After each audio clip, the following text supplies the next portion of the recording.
Warahmatullahi wabarakatuh. Saya Farisa Fikas dari Kalsel. Nah, jadi baik tadi sempat ada pembahasan tentang harapan. Dan sering harapan ini saling berkaitan dengan namanya ekspektasi makhluk. Dan sering terjadi di zaman sekarang ada juga harapan yang gak kesampaian. Dan kita tahu bahwasanya ketika berharap sama makhluk, pasti ada yang namanya kecewa nantinya.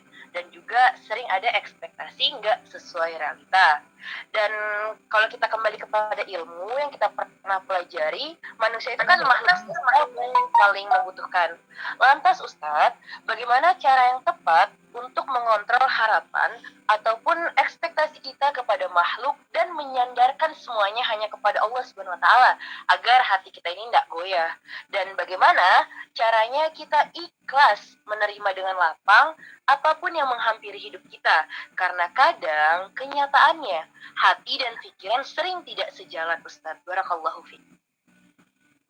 Masya Allah, barakallahu fiik wa iyyakum.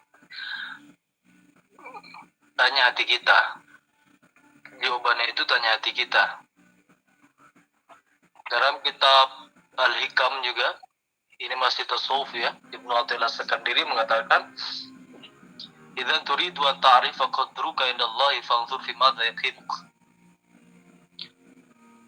Kalau kita pengen ngelihat bagaimana cara pandang hati kita, bagaimana spekulasi keimanan kita, bagaimana totalitas keimanan kita, bagaimana kapasitas keimanan kita, bagaimana kemuliaan kita di hadapan Allah. Fanzur fi madza yaqimuk. Maka lihatlah hati kita. Lihatlah Allah. Lihatlah seberapa besar Allah di dalam hatimu. Maka cara kita supaya kompeten dalam keimanan itu sebenarnya nggak mungkin. Maksudnya dalam hati bukan nggak mungkin, mustahil. Enggak, saya nggak katakan mustahil, tapi nggak mungkin. Karena iman manusia itu yazid wa yanqus, naik turun. Kalau iman malaikat, ya wala yazid wala yanqus, nggak naik nggak turun.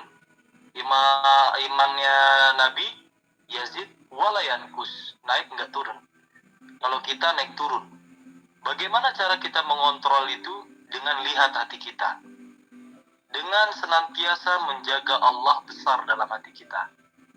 Pasti kamu pernah dengar man arafa nafsahu faqad arafa rabbahu. Barang siapa yang mengetahui dirinya, maka dia mengetahui Tuhannya. Itu dikatakan dengan hati kita. Maka nanti ada juga man arafa nafsahu, man arafa qalbahu faqad arafa. Man arafa nafsahu faqad arafa rabbahu. Man arafa qalbahu faqad arafa rabbahu. Barang siapa yang mengetahui hatinya, maka ia mengetahui Tuhannya. Itu masih berkontribusi, masih sama, masih satu pandang. Jadi kita dengan berkompeten dalam keimanan bukan memperdulikan naik turunnya iman kita, tapi gimana caranya kita itu dengan mengharapkan segala sesuatu itu dengan membesarkan Allah dalam hati kita. Buat aja suatu hal kecil yang membuat Allah itu besar dalam hati kita. Apa gitu? Apa aja? Kalau saya pribadi, supaya saya nggak peduli banget sama harapan saya, nggak peduli banget dengan segala sesuatu yang menurut saya membuat kadar iman saya turun gitu, karena harapan-harapan kita, karena mungkin kita kecewa doa kita nggak dikabulin atau kayak gimana, karena manusia itu banyak mau dengan pemikiran yang sempit, karena kita tuh taunya pengennya itu gitu, padahal Allah nggak. Allah kan ngasih yang terbaik gitu. Ibaratnya kalau kata agam, sesuatu hal yang terbaik itu apa yang kamu miliki, dan sesuatu hal yang takdir terbaik itu apa yang kamu jalani, kan gitu kan. Itu hal poin yang paling penting menurut saya. Maka daripada